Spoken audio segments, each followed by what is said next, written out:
Yo, yo. What up? What up? Yo. What up? What up? Hey. Hey, welcome. Welcome to Benny's crib. What up? Yeah, just leave your shoes over there. It's cool. Yeah, thanks. Does that sound cool? Yo, what up? Welcome to Benny's crib.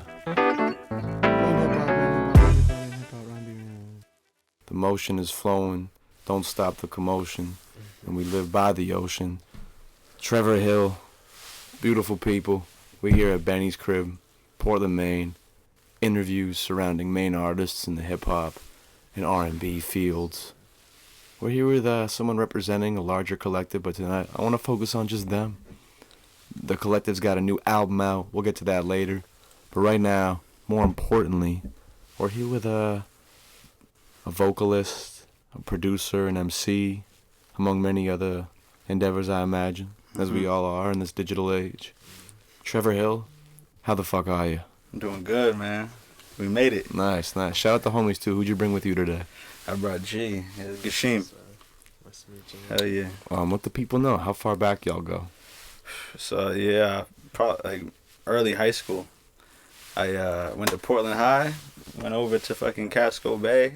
Had to get the credits right, you know. Portland High wasn't offering those, you know. Where is Casco Bay? Is that one kind of off of like near the walk-in in that area? It's Stevens Ave? Or no? Yeah, I was gonna say Stevens Ave, yeah. Stevens Ave. I always forget where that is, though. You know where? Right, yeah. Where the fuck is Stevens? Too many damn streets. Is that where Deering is too? Yeah, it's a little further than Deering. Yeah. Probably like that. Are they in the same McDonald's street? or the Sweet Dirt. I would probably Sweet Dirt's the closest. That's where the walk-in used to be. I think. Yeah, the walk-in, man. Used to be Hell yeah, that's why I was just saying that, man. That was the best spot. Shout out that, man. So we already getting nostalgic with it. Mm-hmm. That whole. All right, let's get real Maine with it, real quick, real conversational. What's the worst intersection? The one right there with the McDonald's, or the one just before that, where like Susan's Fish and Chips and Samuel's is? Like next to like Scrub-a-Dub, right? Yeah, what the hell? That's the hands down worst. probably the worst one. That's the seventh. The worst. There's no like, oh my god, you pull out of that Scrub-a-Dub spot right there, that intersection, you're not getting through. Both of y'all got the green light to go. Yeah, like you're heading in. Like it's bound to have an accident. You're crashing your car, or you're getting lucky. Either one. If you got lucky, then bless you. It'd be bad news for everybody. Yeah.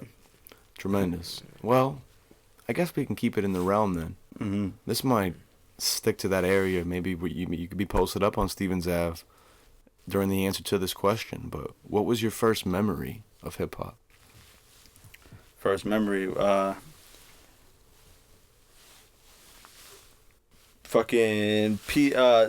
was actually talking about this. First memory, right? It was probably like 2002, 2003.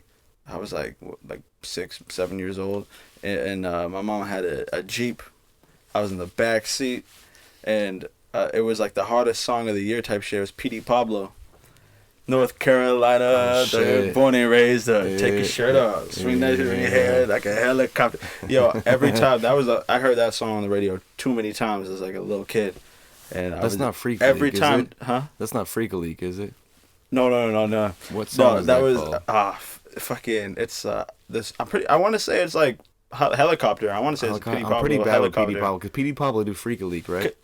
You ever heard that song? Actually, no. I think no. That is P.D. Pablo. I'm pretty sure it's P.D. Pablo. Yeah. That's because I was listening to like early 2000s hip hop when he came up, and I forgot about Yeah, dude, he was that was probably the first rap, even beyond like Biggie or Tupac, like, or even like Jay-Z or any of those guys, man. Like P.D. Pablo was the first one that I was in the car and I heard it on the radio multiple times in a row. I mean, I guess at the age I was, of course, like that's what my young brain, like heard being in behind the, in the car. You can't you're not the one seeking out music. You're kind of just you're absorbing whatever is around, and that shit was hitting. I heard it enough times that I was actually taking, every time that song came on, I was actually taking my shirt off, swinging that shit. What was the response? Was it like Ma Duke's like, put your shirt back on in the Jeep? Or... Oh no, my mom was with it. She was I was like, hoping there was like. Eventually, it probably got old. Like by the end of the year, and the shit was still on the radio. She was probably like, all right, you're 20 years old, taking your shirt off in the whip. What's this little kid on? But no, that was the best shit. I was like, word. That was probably like why I have songs that are like I'm trying to get hype. I like that. Yeah, you definitely got a lot of energy to your shit. Yeah. You can turn the mic down to like 60%, by the way, just in case I don't want to blow no levels here. Facts. Were you born up in Portland?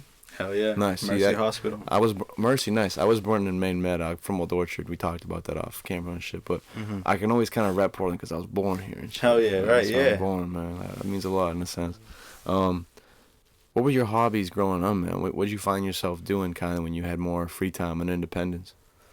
As in like from the jump. Yeah, just from the jump. I mean, I think I usually view it kind of like maybe like junior high schoolish time when you can like be staying out late and your mom's not like deadly worried about you getting home. I was gonna start from the jump. Dude, start from the jump, Tony. Okay. Go from the beginning. Say, I'll make it quick through like the youngin' age, like elementary and middle school. I was doing like the Yes League, and then break that down for people who don't know. The Yes League is a basketball league for the youngins. It stops like 7th grade probably. I'm pretty sure it doesn't run into 8th grade, and then 8th grade runs into AAU. Like after school? It was summer. Summer? Nice. Yeah, summer shit. It would like probably start like at the end of like when school was getting out, and then through the summertime and. But yeah, it was the Yes League, and then I would play soccer. I would play. You play footy? Oh yeah, football. I was playing. I'm a big football. I called it football. That's like real football to me. It's soccer. I play a lot of I play all the sports. My mom was always like, just like whatever she can get me into, whatever, however she could. You know what I mean? But yeah, I started with that, the S League, and then turned into AAU. And you dripping on them? You play a lot of AAU ball? I played a lot of basketball growing up, and then high school. What'd you play? Like my position. Yeah, what number? Oh, no, I was under the hoop. You under the hoop? Yeah, nice. at the time I was like a little taller at the time. A solid 4 maybe. PF. Yeah, right. Yeah. But sometimes I'd be like number 2. Yeah, that's what they used to call it. I mean, utility play, man. Yeah. Sometimes you gotta get a couple of shots up. But yeah, basketball really like my from middle school, elementary school, middle school, was mainly basketball, because my older brother always played ball, and he was actually dope. Went to college like Connecticut for the shit. But I just played like UConn College. No, not deep. Not like that's like D1. On that Kemba Walker team, man. Could have been though. Could have been. Yeah. But dedication, I guess. But yeah, no, that's how it went. And then I did 1 year AAU, and I was a youngin' too. I was like 7th grade playing with like a year or two ahead of me. Nice. But like my mom was always in the mix of like knowing like coaches and shit. I didn't get much play time at that age, you know what I mean? We actually won the championship that time too. But I was on the bench though. I was a youngin', you know what I'm saying? Playing with older kids. Yeah, still got it. But yeah, a lot of basketball. Played soccer. Played baseball. What else? In high school is when it all stopped really. But in mid like 7th, 8th grade, I picked up a skateboard.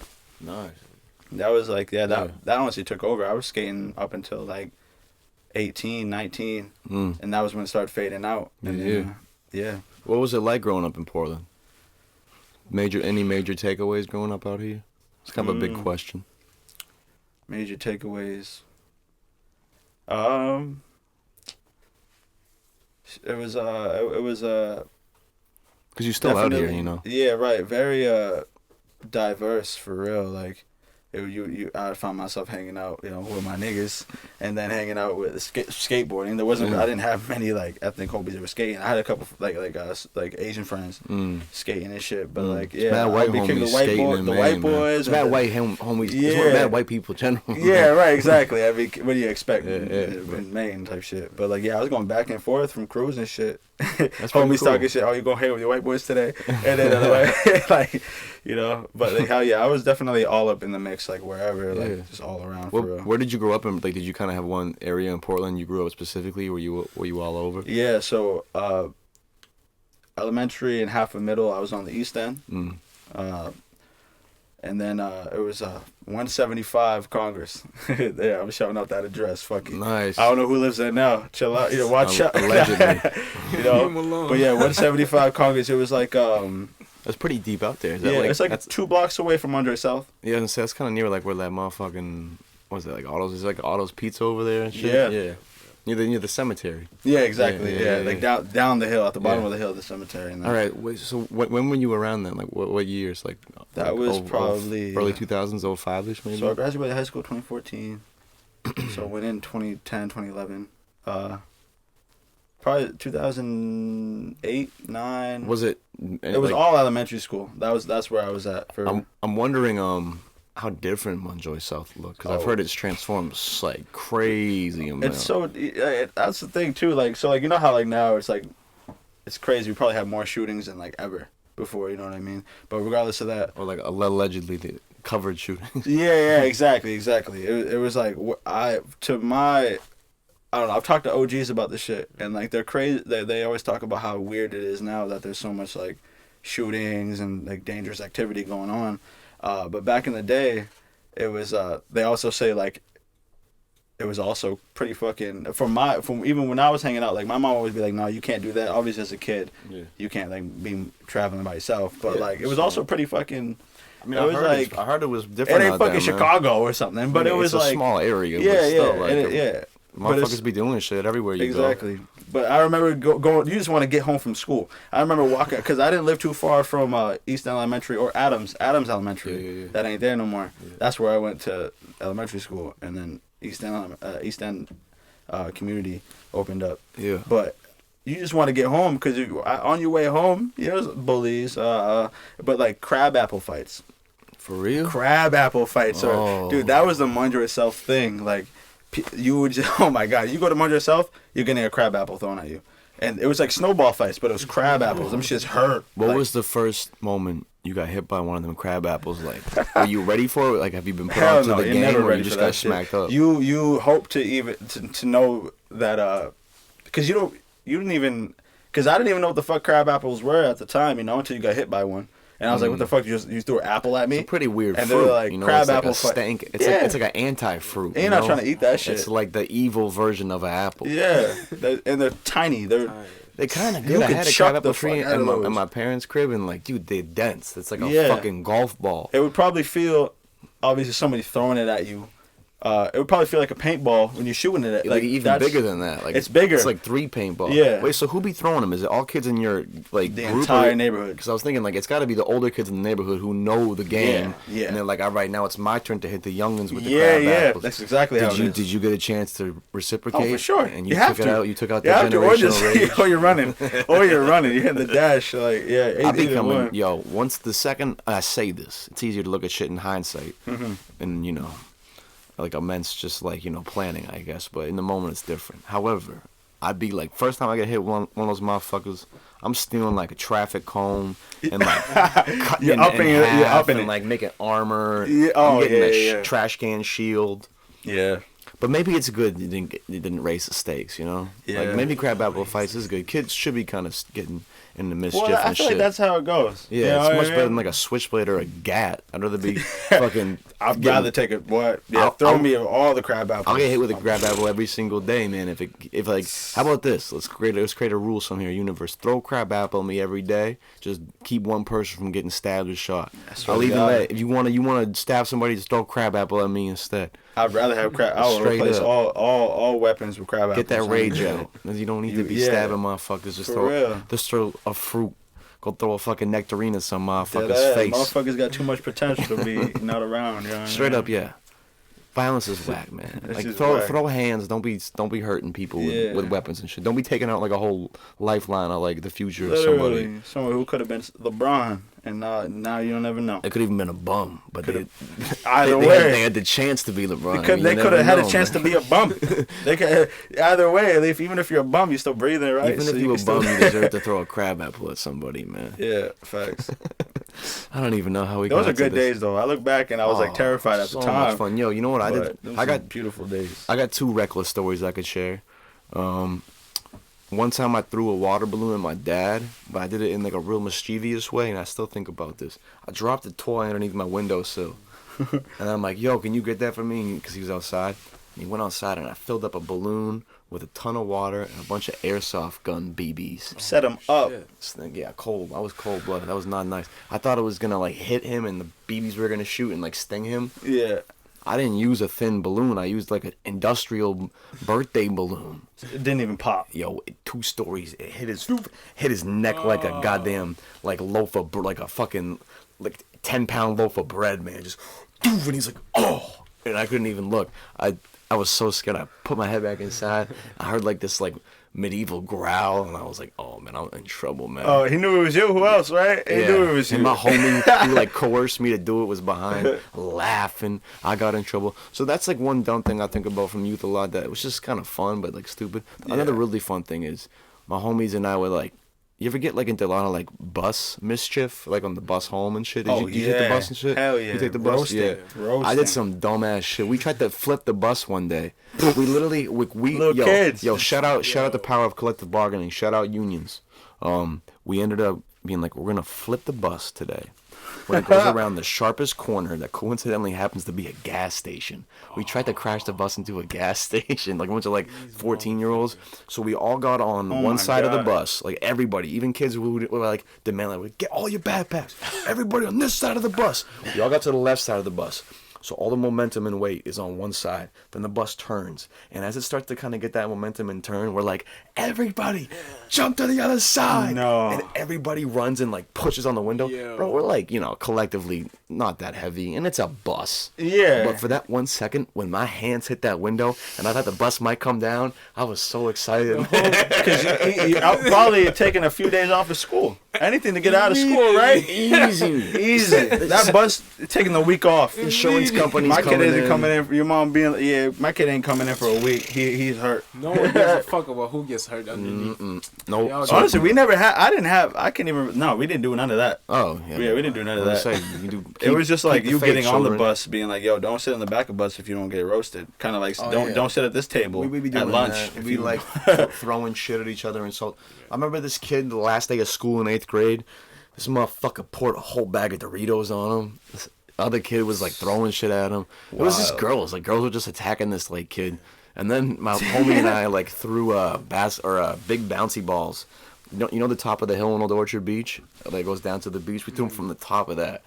Oh, like the main Main Street. iconic ass road. What road is that? It's called Main Street. It's Main Street. Yeah, that's Word, what Orchard Beach okay. is, Main Street. It's literally like this small tiny strip, and the bouncy balls just went doink, doink, doink, and I'm like, I don't even want to know what's gonna happen. So yeah, just you bringing up the crab apples really resonates with me because I love mischief, and I think as adults we should be allowed to be more mischief.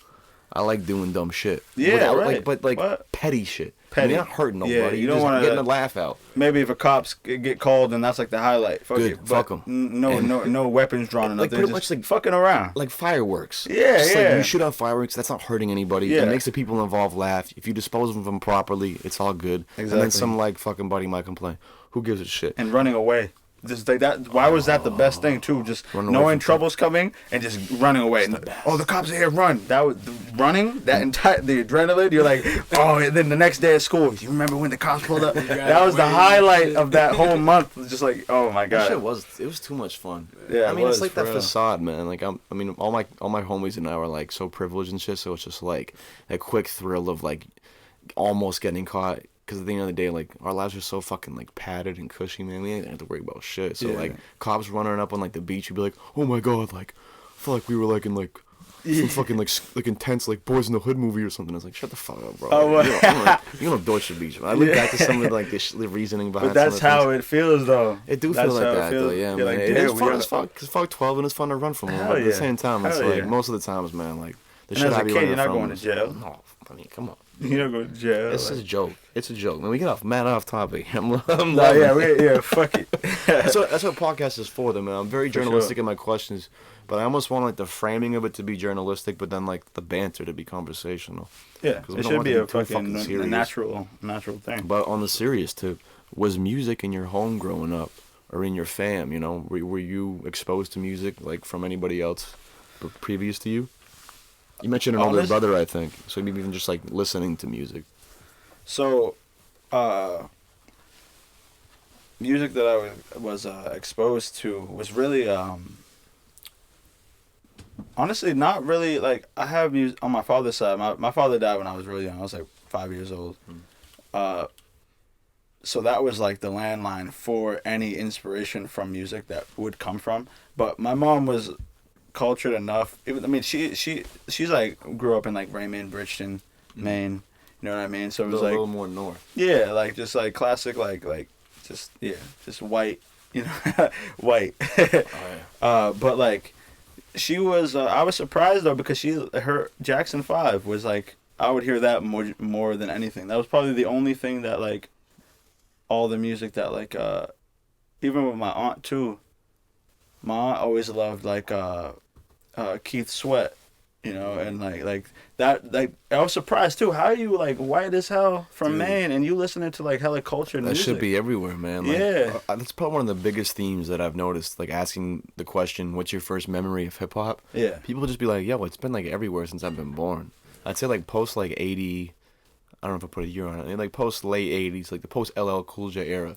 Yeah. Even in white ass Raymond, Maine, motherfuckers getting down to hip hop. Getting down. I mean, I'm in Old Orchard Beach. Like I can't imagine who I'd be. I'd be working some bum ass journalism job at like the WCSH building or some shit if it didn't have this hip hop shit. You know. For real. It's a gift for real. Like it's powerful. Yeah. So I guess other than P.D. Pablo being my first. Yeah. Well, actually, excuse me too. Not even just shit. hip hop. Like we mentioned, Keith Sweat and Jackson 5. So Yeah. just black music and R&B the power of black shit culture in general. Yeah, and pop but I mean, honestly, I would all say music. so. The first, right, P.D. Pablo, and then I remember Keith Sweat J5 and J5. Those three right there were the first like. That'd be a fire song. I didn't even know about Biggie or Tupac at that time. Really? And how old are you though? Like in elementary school, you said and shit. Yeah, like now I'm 26 now. Yeah. But like back then, yeah, no, I was probably like 8, 9, like 7 when I heard P.D. Pablo because I was like 2002. I don't want to look it up, but like I'm pretty sure that was like dropped like 2002, 2003. That sounds right. And that was the first song that I can truly remember. Maybe there was another one, but regardless, doesn't matter. That doesn't matter. P. Pablo was the first one. That's the first. And that was like, whatever this energy I'm feeling is, I'm doing this. Like I gotta do this. But then Keith Sweat, and I was fucking with Keith Sweat. As soon as my aunt played that, my aunt showed me that shit, yo. Shout out Aunt Lisa, yo, showed me that, and I was just like, damn. Like, oh, what? Like this is that like, this is that soul shit. And then my mom playing Jackson 5 all the time. And I was like, I was like, word. Tremendous, like, man. Tremendous. I wanted, like, Michael Jackson. There's a funny thing about that, too, not to get sidetracked. No. Growing up, Michael Jackson and Prince, I thought were the same person. I really thought we're the same person. It's pretty powerful if that was one man, yo. Yeah, right, exactly, right. And it was like, it's understandable if you think about it, because they both had, like, brought, like, the same aesthetic kind of. And if you're a child, bro, like, you don't come on. How you going to differentiate the shit? Like, but those two dudes, and cool. Prince too. Prince, my mom was fucking with Prince. Oh, Prince. But I just thought those two dudes were Michael Jackson and Prince, same dude to me. Shout out Prince forever, man. I thought they were calling Michael Jackson Prince. Like, Yeah, I thought that was just a nickname, you know, like alter ego, some shit. Like, I don't think it's about comparison at the end of the day, but most people call like Michael Jackson like the king of pop and shit. Right. I'm a Prince guy. I'm Prince. leaning on Prince more because here's the deal. I like a lot of Michael, but I think his best album is his first album, Off the Wall.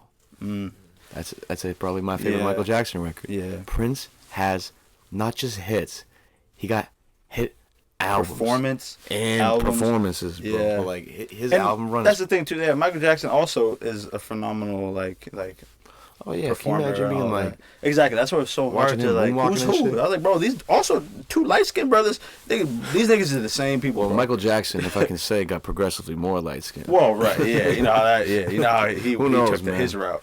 Yo, all I know is when I think about Michael Jackson, I just think about how sad I feel for like children in general who get subjected to shit because his dad abused him. Oh, man. hell yeah. And that's so fucked up. Like, regardless of the whole Michael Jackson situation, really my piece, it definitely seems like there was not some maybe, on the surface things that should have been happening. But again, I don't really want to speak on that fully. Right. Because Michael Jackson was abused by his father too, man. And it's just like, that's so fucked up, man. That And he probably endured the most judgment and hate in the world, like really, because he was bigger than any, like Taylor Swift, Justin Bieber. I mean, just look at that culture, bro. Like Britney Spears, for instance. Look at her, it's like she motherfuckers got all like fucked up. you get put through the gauntlet, shit. so that's a good lesson. It's a good lesson for you too. Own your masters, make some bread, but get the fuck out and take care of your people and take care of yourself. Cause fuck the system, fuck the industry, man. It's about getting a check and not having to work. Yeah, right. That's really what that's it's the about. thing that like I battled for too, like getting in and getting out. Yeah. But also, it's like when you get in, making sure that you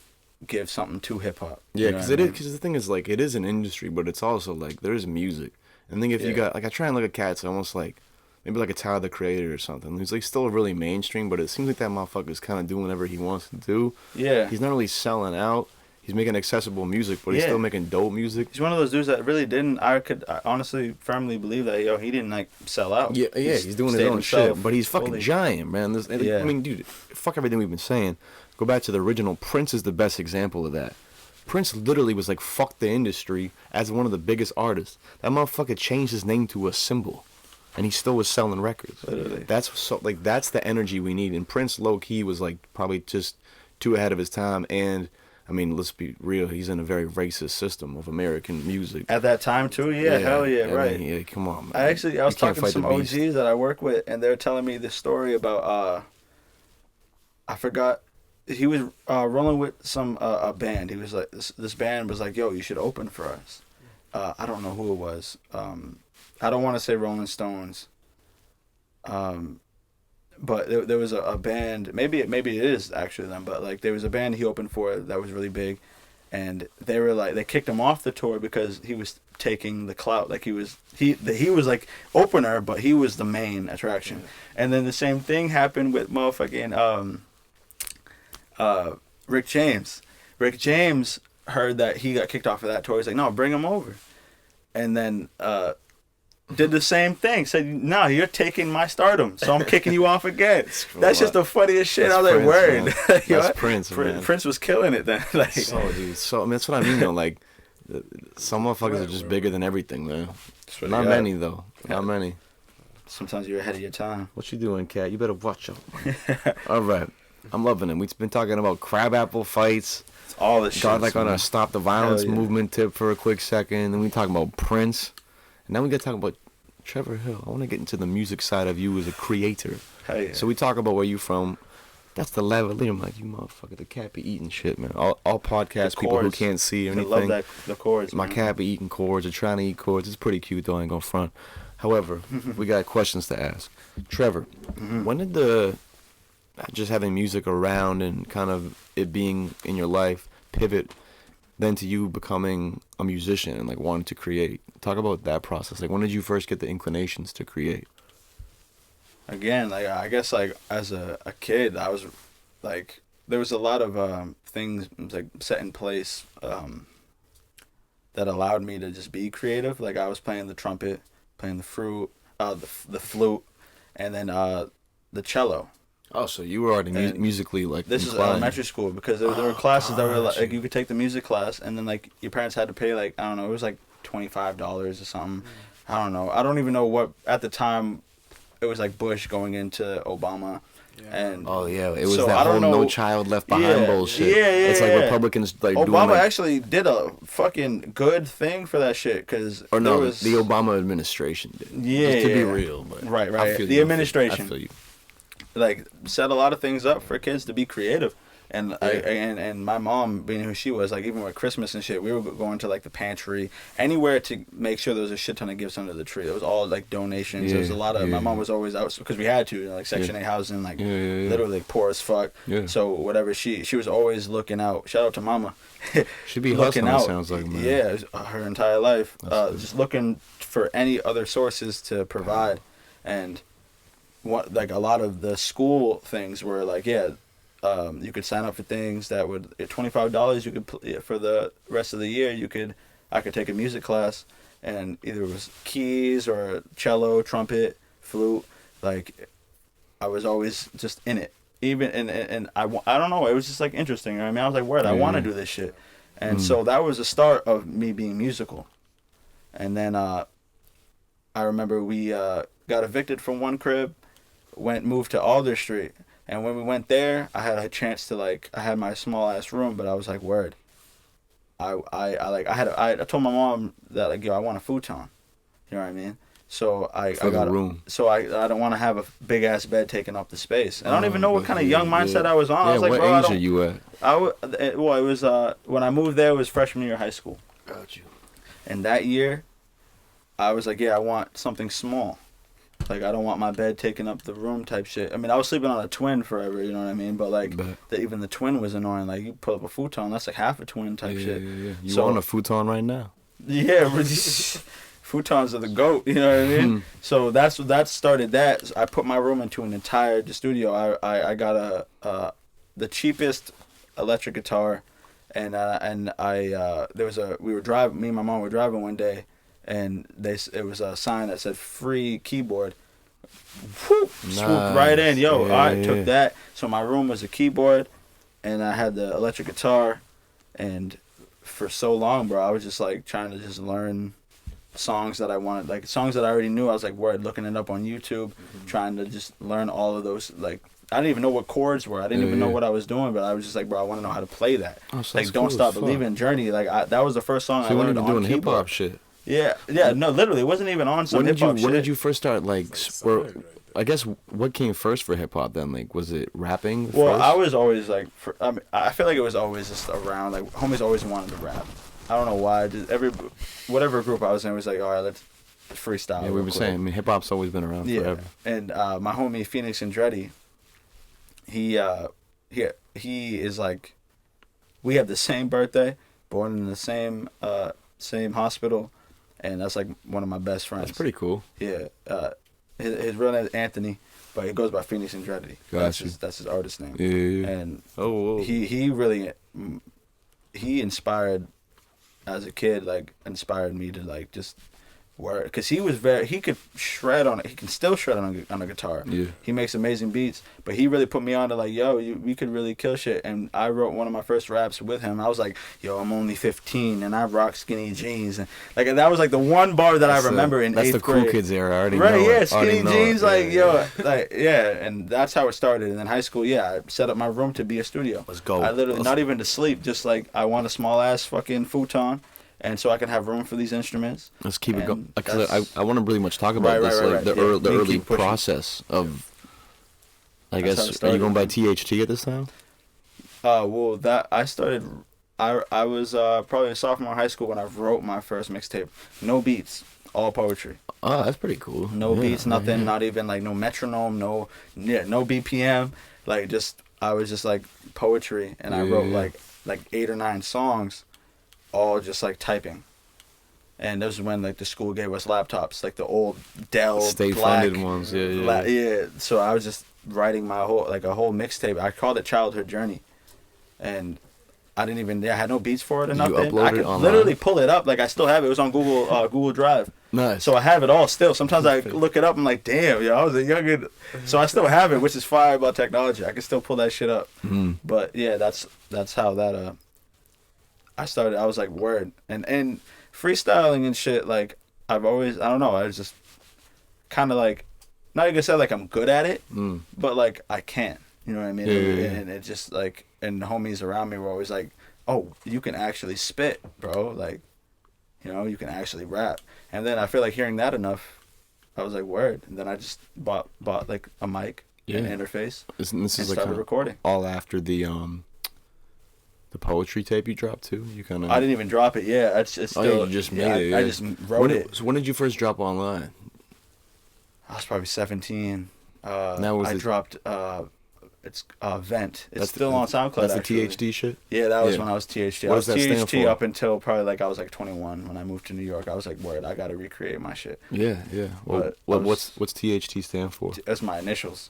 Trevor Hill Tucker. Oh, so. Trevor Hill, you just dropped the Tucker.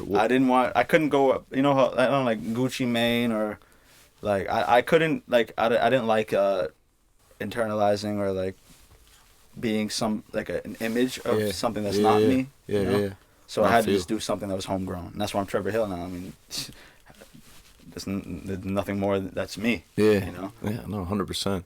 Let's then talk about New York. Why and when did you move to New York? I moved to New York when I was 22. And I had a couple homies who already lived out there making fire connections.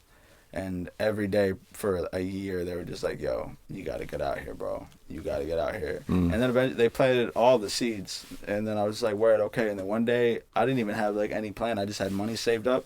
And I was like, yo, I told my homie Mondoro. You know Mondoro? Wooly, he goes by Wooly. Yeah. Yeah, he's pretty dope, yeah. I met him when I was like 18.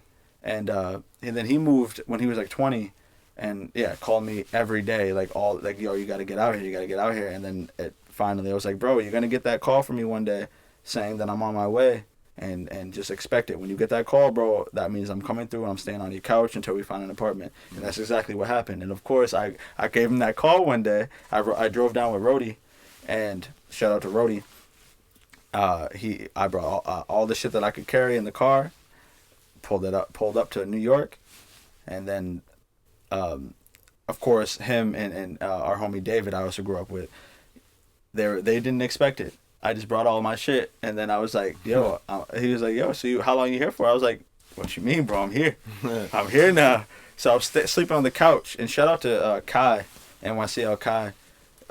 He's also killing it. Like, look him up, NYCL Kai on Instagram. All like, that's the homie that Wooly met, and they're all him, David, and Wooly. Kai, David, and Wooly were all living together, and it was all love. Like, nobody was complaining about nothing. I was sleeping on the couch for a good 2 months before we found the apartment, and then I was there for a good 2 years, and then COVID hit. Yeah. What'd you learn during your time there?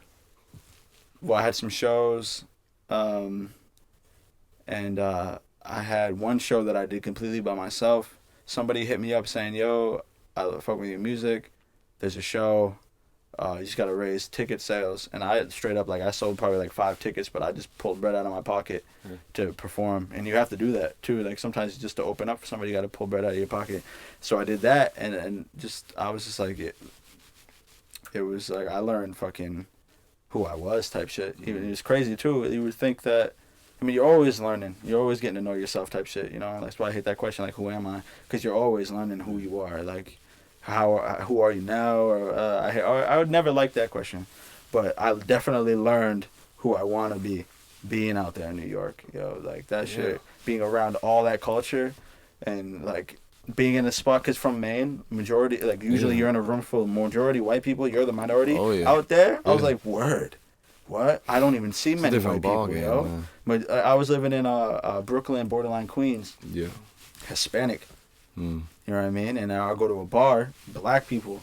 Like, I was like, what? Probably a little refreshing, maybe. Yeah, I was like... different vibes. Yeah. And I'm planning to go back out there. Again, Woolie's still calling me. Bro, you hurry up and get out here. So I'm still planning to go back out. But I was like, yeah, I learned the grind and learning how, like, it's a jungle, and you recognize that it's like, there are people way more hungry than you know what I mean? And it was my first realization.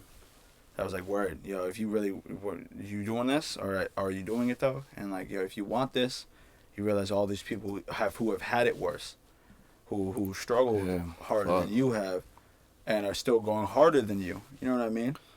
So it can it's be like, motivating. Yeah, man. it's like, then it comes down to like your talent, inspiration, and you, like, how hungry are you to really, do you want to be in this position or not? It comes down to work ethic. And so it sounds like it probably made you kind of like, maybe intimidated for sure. I was even gonna say, like, take it more seriously, maybe. Oh well, yeah, the craft. Definitely intimidated. Like you're not in Maine anymore. Because I'm not in Maine no more, and like, it was my first experience in New York, and it's like also with all of my favorite rappers are like really from New York. You know what I mean? So it's like, who's some of your favorites? Some of my favorites. Yeah. So we got motherfucking. That's a hard question. It is hard, but walking down like Myrtle Ave and shit, Mos Def, goddamn, like, that was like just walking down, because there's so many raps that he's got just talking about street stuff. Is that like, he Brooklyn? grew up on, yeah. And it's just, is that like, what he's from Bed-Stuy, Yeah, right? yeah. I was like, I could be wrong, but just like, I remember just walking down Myrtle, and I was like, damn. You ever heard of Billy Woods? The rapper Billy Woods. You ever heard of Arm & Hammer? Yes. I think it's Billy Woods. No, I think it's actually a mock homie song called 383 Myrtle. And I'm just realizing that's probably Myrtle Ave. You ever heard walking down every street in New York, and if you know any history on it, every single, not even talking about, not even like with like Broadway, or like even just walking down Times Canal Square. Street, or like, you know what I mean? All that, every time you're walking down those roads, you're like, dude, the most inspirational people walk down these same streets. So it's like, how could you? That's why, you know, how could you not be inspired? Just living in New York, you know what I mean? Like, it's, no facts. But yeah, no, like, definitely intimidation, but recognizing that, yo, I gotta go hard. You know what I mean? And the whole time I was in New York, I was like, word, I recognize I didn't do enough in Portland. You know what I mean? I'm confident in saying that. I didn't do enough when I was here. Yeah. And now that I'm here, it's like I'm eager to go back to New York, but it's like I want to make sure that like I do shit like this. You know, coming to Benny's crib, doing the groundwork, and making sure people know like I'm always gonna rep 207. Like, well, so it sounds like it's cool. Like you came back, maybe not in the best situation, but you were motivated when you did come back. Yeah, when I came back, I didn't look at it like it was a loss. I looked at it like, word, okay. And you've been steady dropping since you've been up in Maine, too. Like a lot of singles, a lot of music. That's the one thing I learned, too. Is a lot. Like, I've seen you been dropping a lot of singles and EPs the past couple of years. Hell yeah. That's probably a good transition, too, because I want to talk about the new Flower Shop album. Hell yeah. Flower Shop is a collective. Trevor is a part of. Trevor Hill is a part of. It's called Shopping for Flowers, the new album. Hell yeah. Just came out. How did you link with these cats? How did, like... Crazy, right? Were you from the beginning, or, like, had you been kind of like taken into the group? Talk about it. So, Mondoro goes by Wooly, and Rody. Those two were the first cats that before Flower Shop was a thing. Those two I met first, and then I was rapping with Wooly all the time, just freestyling. He's one of the cats that got me better at my craft and freestyling, and then I met Rody through Wooly, and then they both from Portland. So Rody is from Jersey, or like I mean, like we're living Wooly, in Portland. Yeah, and Wooly grew up in Florida, but then they both moved to Wyndham. Oh yeah, it's Wyndham. Yeah. And then one day I literally got a message on Facebook like, yo, I seen you at the skate park. This is from Wooly. Like, yo, I seen you at the skate park. I just moved to Portland. What's up? You trying to link up? We linked up the first time I linked up with Wooly. This guy was spitting. Put on a beat, because that's already what I was doing already, was just like rapping and shit. He came through, put on a beat, homie, ripping beats back to back. I was like, word, bro. Then we linked up. It was natural after that. So those are the first big three: me, Wooly, Rody. That was the start of Flower Shop. That's when Rody had the idea of Flower Shop. That was the beginning, just us three. And then what year is this? This was 2015. 2015 going into 16, and then I met Expo, goes by Tyler, and then he also isn't even from here. He's from like Connecticut, I'm pretty sure, but then him and then Soren Gibbs freelance, stupid with it, Gibbs, and then also OK Cree. Yeah, those two, we were living all on Park Ave. Nice. Well, we weren't all living there, but Wooly was living there with I kind of forget who he was living with. He had 3 roommates, and but regardless, he wasn't living. It was okay. So, OK Cree, Soren, and Wooly and I and Rody, Park Ave, all the time across the street from fucking Deering Oaks. Yeah, the Murder Mart. Yeah. It was literally right there, and. Yeah, that's where we worked on too many songs, and those songs are still on SoundCloud. They're still living, breathing, and that was the start. And then this Flower Shop album, to bring it to the Flower Shop Drewski too, he in that, right? So he's in it. Yeah. I was gonna get to the next members. Nice. Zay, I grew up with. Like he's a couple years younger than me, but he was always in the neighborhood. We were like been around. South Hood? Been around. Yeah, he's the Mondre South. Like we been around. Drew, same shit. We all went to different high schools, but like it was like we all been around. All in Portland. Yeah. That's the funny thing. Mine is Wooly and Rody. Gosh, yeah, because they from Jersey. But OK Cree, Soren, me, Drew, Zay, us 5 were all. In Portland. I'm trying to think too, because it's just like there's so many fucking high schools. I'm from Old Orchard, where there's one high school. So many in Portland. There's Deering, there's Portland High, Casco Bay, Chevris, Macaulay, which used to be all women's, but still. Oh, it's not all women's anymore, right? I don't even think it's around anymore. Oh, really? They took that out. I've been out of the loop of that. They took that out with fucking what's some iconic? Oh yeah, Baxter. Baxter's no. There's so many fucking high schools, yo. There's so many. I'm trying to think who else like was around for like hip hop cats. There's this cat named he used to go by Sana. Did he go to? Oh, he went to Portland High. Never mind. Oh well, there's like Zaya Universe. He goes by Zay Universe now, but there was Zay. Oh yeah, Coma Catch. Oh damn, I wanted to mention Coma. He's rapping like that. Because when I went to Deering, yo, Coma Catch, bro. Yeah, he had expensive things, and we went to middle school together, grew up, He and actually had expensive objects, you mean? Or dude, this. No, like the brand. Okay, Oh no, yeah, gotcha. it I was was like, expensive. No, expensive things was his brand. He made mad merch. I was And thinking that seems honestly, like a shout out, brand. he's in Florida killing shit right now. He finished his college degree and he's killing shit. Honestly, it's probably like I'm so proud of him, bro. He's killing it. Shout out to New Gooch. That he went by New Gooch back in the day. New Gooch. New Gooch. New Gooch back in the day. But like yeah, no, we grew up together. OD and yeah, that was Zaya. When was Zaya? Yeah. Who are these? There's some youngins too, man, who were at Casco, I think. BDG, Big Daddy Oh, Gang. Difference Maker. I think it's after you though, or before you. You know, Charles. Mixed music. Maybe. I mean, there's a shit ton. There's, I mean, then we yeah. can go into like There's- CJ Howie, and then there's like. It's just wild how many different little pockets of music Dude, there are in the Portland honest, high school. there's so yeah, and everybody is honestly would mad think that. talented and creative, and like I really got no hate for nobody in Portland, bro. Like I love this city so much. Oh, like, that's awesome, man. Well, for so real. keep it running. So but yeah, you keep it kind of running. got the flow With the flower shop shit. Yeah, you right? get the flower shop So, linking up. with the album. Who's on the album? That's what I was trying to get Yeah, to. yeah. So I'm gonna name everybody that's on the album right now. You know, check me out. There's everybody that's on the album. So there's. So at first, right? Me, Zay Hefe, Drew Ski. Drewski. Yeah. Yeah, right, Drewski. Because you got the homie name. Yeah, the homie. Yeah. Public don't know nothing. Yeah, sometimes, right, man. You right. gotta treat it like Drewski. So I said me, Zay Hefe, Drewski, Rody, Wooly, and then we got the homies that we just added to the group. Solo V, and there's another Solo, and they're brothers, and then we got 5, and then we got who else we got? Expo. Mm-hmm. And then yeah, that's everybody on the album. Yeah. Dang, I'll be at. Pretty sure What's that's the everybody. application process? For you got that's the thing. Like there ain't even like yeah. But the last dudes that I just mentioned, other than Expo's been there from the jump.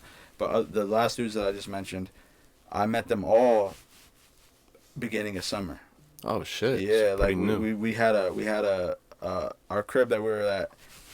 I met them all. We just had all the homies over, and Yeah. these are all like new dudes, and they Mhm. it was just like I was like, word, bro, everything happens for a fucking reason. 'Cause I was like, bro, I met all these dudes, and they're all fucking talented. Even like 5 doesn't even consider himself a rapper, but homie is one of the illest, bro. He of the voice, has a story, and the work ethic, and like.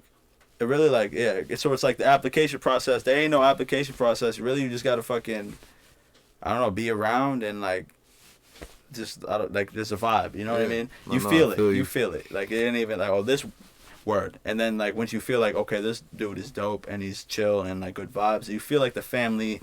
Yeah. You feel already. I already know word. You and the fam. Gotcha. And then it's like, do you want to be?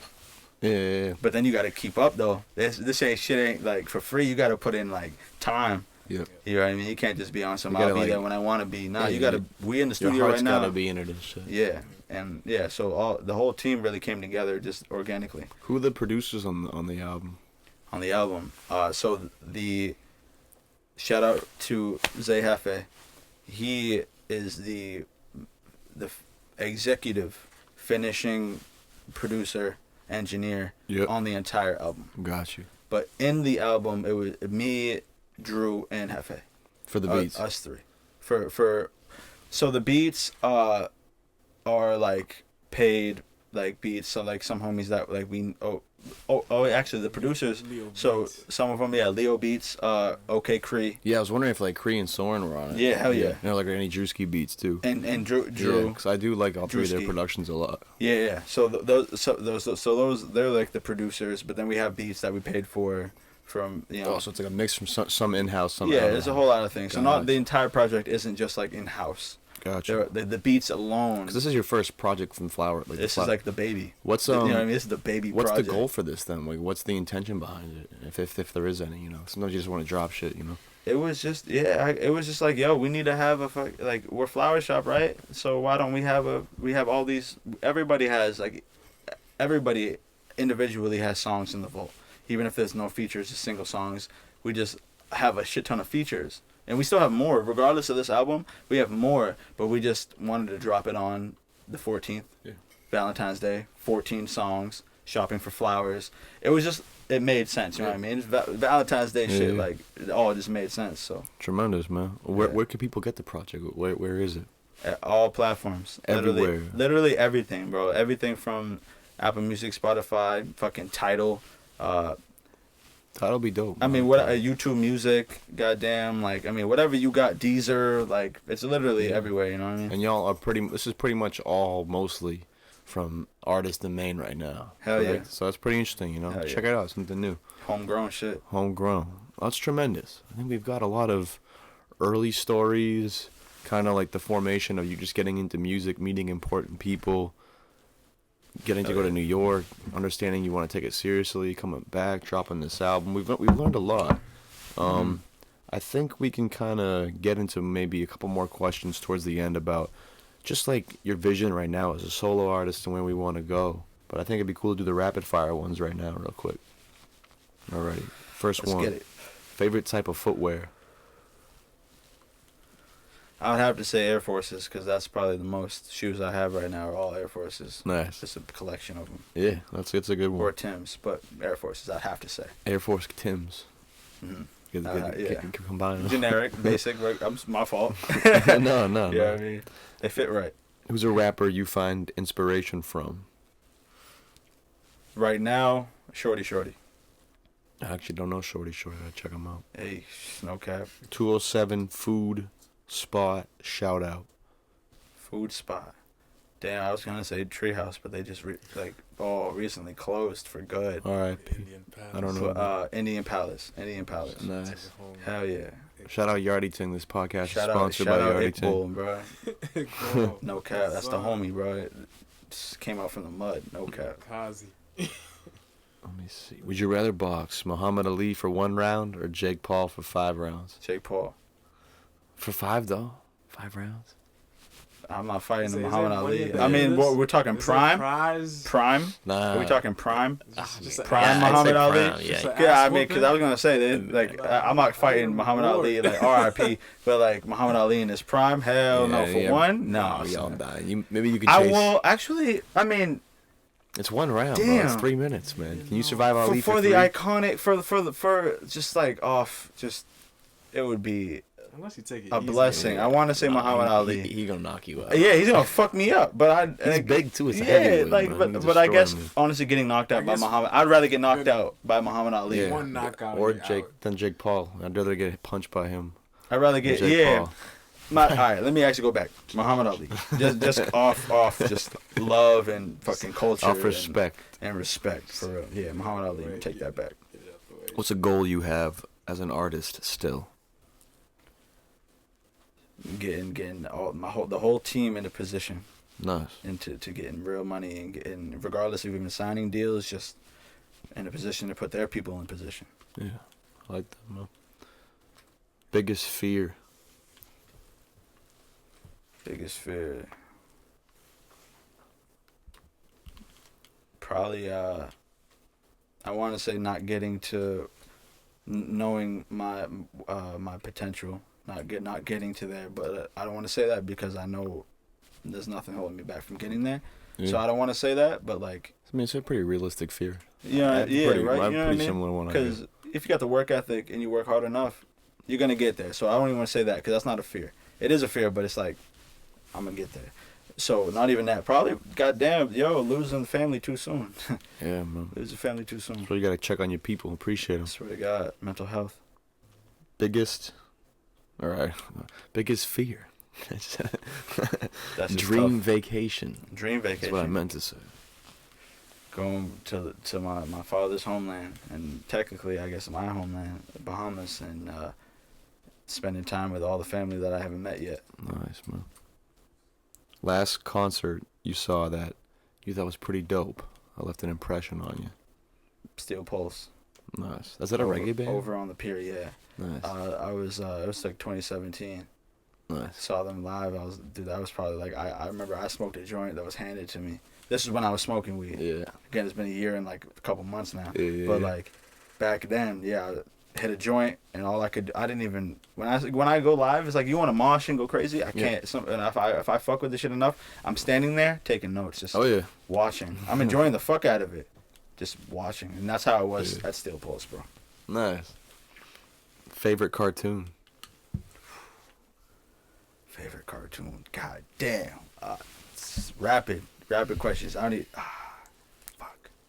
That's a hard one, man. Yeah, I don't even favorite know if I have cartoon, one. yo. Gotta go with the Boondocks or some shit like that. Yeah, Nah, but I'm not even gonna Boondocks say the is so Boondocks bad. because like I SpongeBob, probably fuck with honestly, yo. Boondocks more SpongeBob is now so than good. I did back in the day. Like That's I understand it more now than then. Probably like all time, regardless of when I was introduced to it. Yeah, all time. Oh, okay.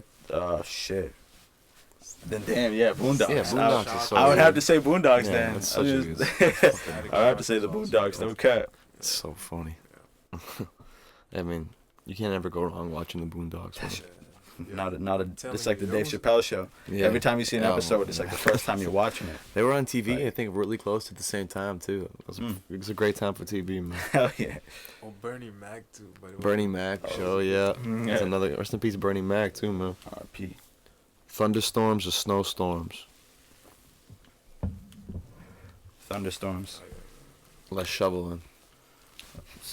You can get through that shit at least in the morning. Like you don't have to bunch of snow on You the ain't ground. falling man. and shit. As much as we Less in Maine, cold. as much as I Less grew up in cold, Maine, I man. like snow, but like, hey, we in the Sleep city. I hate quicker when and I, shit. Fuck that, man. man, unless I'm going skiing, don't Parking hit me ban. with the snow. Last one. Who's an artist you'd like to see live in Portland? Shorty. There we go. I gotta look them up. Where they from? Shorty. Yeah. I'm pretty sure Baltimore. Nice. I'm pretty sure. If I'm wrong, I'm not. But right now, that is my favorite artist. Right now, just from lyrics and also to just like cadence and energy and the lyrics he talks about. And Shorty. If you don't know about Shorty, look up Shorty, bro. I promise you'll fuck with that shit. I really don't even be listening to many people. I try to have a minimal influence on my own music because you know how it is. Like, you're gonna A lot of people be like that. even if you don't consciously recognize it, you're subconsciously consuming whatever you're consuming. You know what I mean? Like, so, but yeah, Shorty is killing shit. OD. You survived the rapid fire, yo. I think we should kind of just end with some questions about maybe you as an artist. Is there anything motivating you currently right now? It just seems like you're just know this is something you want to do, and you don't want to waste your time, and you're really putting a lot into it. Does that seem pretty accurate? What was the first part? Like just kind of what's motivating you right now, or kind What's of motivating me? You just seem like a very authentic creator, if that makes sense. You're just doing what you want to do. Definitely doing the groundwork in my own city where I was born and raised that I have the most love for. Yeah. So then I can venture out Yeah, man. and get to a place where it's like, I did enough here in my hometown that I can bring what I created somewhere else, aka New York. Yeah. You know what I mean? Or LA, That's the or wherever goal, the fuck I man. end up. Like, Just build something here. You never fucking know. Yo, my cat just smacked the DVD that's off how it goes, the man. TV stand with authority. Watch out for Young. that Bombay bottle now. Come on, young. Be smacking that too. Yeah. So it sounds like a lot of community love is what's driving you. Hell yeah. That's cool, Yeah, man. because you got to. You have to. If you don't have your city behind you, I mean, you can make it far regardless of whatever, and there's nothing holding you back. But like, you'll be more stable. It helps to have your city behind you. Man. You can't 'Cause, leave like, your city behind. And it's all like, it's subjective too, man. Like it's not like one scene or like one city, you know. It's just about making like genuine connections and like a genuine positive impact, I think. Yeah. And then like taking that energy with you, you know. Yeah. That's and how that's imagine kinda what like I'm one of trying my to do. biggest dreams, right, is making all these connections, doing all that groundwork, and then say you do go somewhere else, blow up. And again, even blowing up isn't even the main goal. No. It's really just being in a studio and making money in a just being creative, like, sustainable, like we were musical talking about and space. shit. Like, I don't even care. I don't need to be on some fucking Drake shit. I just want to be making music all the time. And, like, I could be underground. But as long as I'm making bills and have bread enough to take care of my family while making music, then I'm straight. I don't need to be fucking blown the fuck up. But my biggest, the dream is to make all these connections like, nah, I met you, and you know what I mean, just do all this groundwork, and then go somewhere to make. Even if I could not go somewhere else to get to that point, then like coming back here and selling out a show here, and people recognize where. Oh, sure. I remember you were, but just coming back to your hometown and having a fire ass show. Yeah. And that's like the biggest dream to me. It means a lot, man. That's a good one, yo. Yeah. One thing I think I noticed too in your style is that you kind of pick up a lot of different vibes in your music. For sure. Do you have a certain preference of kind of what you like to make overall, or do you kind of just go with what you're feeling? Because you definitely kind of have some more like just like rap shit from the first second, and then maybe some more like kind of vibe melodic stuff as well. Yeah. Kind of like all over the place. Do you kind of just listen to whatever your intuition's telling you, or do you kind of have like a specific style you like? Definitely, when I hear a beat, I try to find a beat that I like. It's like, okay, word, this beat is like the one. But also, it's like I don't even have to tell myself that. It's just kind of like that's like when you have like features. Somebody needs a feature on a song. You might not like fuck with the beat too heavy, but you got to get creative. And like, cause you're giving something. Say they're paying you for a feature, and if you don't like the beat too much, you still got to create something. Yeah. But definitely when I'm closed doors just by myself, all I need is just like cycle through as many beats as I can till I find that one, and then the lyrics come just so naturally. Nice. Just so naturally, you know what I mean? Is there anything you working on solo wise you want to tease the people, or is it kind of just look out for Watovi. What's that? Watovi is the mixtape is gonna drop in like a month and a half. Nice. I've been working on it for the last year, all of 2022. How do you spell that? It's WATOVI. It's an acronym for We Aren't Talking, Our Vibe Is. There you go. Hell yeah. And that I've been working on that shit for a minute, and it's finished. Nice. It's finished. Like, and I got a couple music videos already ready for it. Oh shit, yo, look at this. Yeah. And rollout season. This is probably one of the young. You're messing with the bamboo plant, man. This project is like probably gonna be like, you know how like Flower Shop is the label's baby. Yeah. Watovi is my baby. Here you go. Like, you letting your vibe speak for you. Heart and tears under this tape, like just hours, like so, and it's fine. Like I'm glad to say that it's fucking finished and that's just gonna drop. Oh fuck yeah! I'm gonna put bread into promotion, like whatever it takes to just get it to every ear that I can. So be on the lookout for that soon. Hell yeah, Watovi. Tremendous. Well, we pretty much wrapping it up. I kind of just want to ask a quick thing about Maine. What's something you really like about Maine, and then something you don't like about Maine? Easily off the top, I like how it's comfortable. But at the same time, I don't like that it's comfortable. That's why I moved to New York. That's a cool answer. Yeah. It's definitely like chill. And I mean, I always think like in the summer, that comfort zone is 10 out of 10, bro. Yeah. Cause like it's 10 out of 10. Yo. Like what's it's not Florida heat. It's hot, but it ain't like you can. All seasons are comfortable. Besides, I mean, winter's still comfortable to me because I've. Yeah, I don't mind that shit. Yeah, I mean, I mind it like mentally with like the light and everything, and culturally, because like motherfuckers just get like recluse. I'm like, where my homies go, man? What the fuck? I'm still trying to do dumb shit. I'm still trying to, whatever. I'm up all hours. Like I'm still working, trying to. Just gotta get the homies together. But yeah, it's a good quote. Love and hate relationship with Portland for sure. Yeah. Oh no, I feel you on that too. What is it, dude?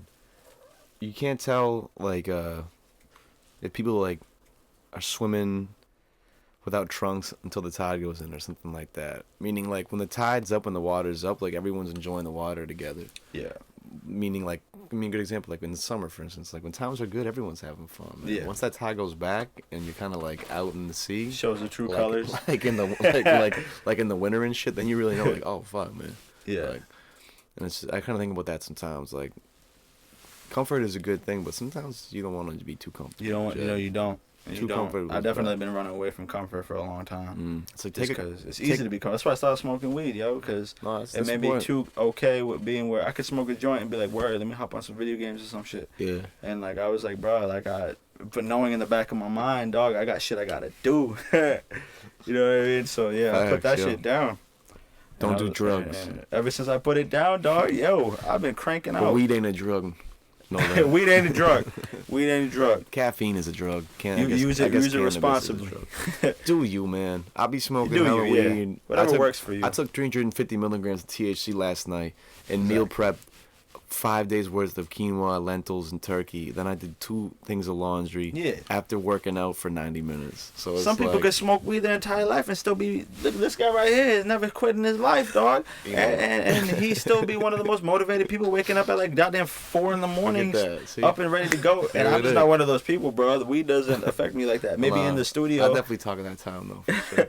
Right. But I feel no. You have to do whatever the fuck you gotta do and feel like you. You know. Hell yeah. That's really what it comes down to. That might be a good place to kind of wrap it up. Hell yeah. New album, Shopping for Flowers, is out now. Where can people find it? We said digitally pretty much everywhere. Right? Everywhere. Where SoundCloud is the only spot we're gonna upload it. We just wanted to stray away from SoundCloud because we wanted to get the views on other platforms first. Yeah. Because SoundCloud is free, easy to get, but we wanted to see the bread. Yeah. What like where can people find you and reach out to you, and then the same for Flower Shop? All my music's all platforms too, even and SoundCloud, Instagram, fucking Trevor Hill,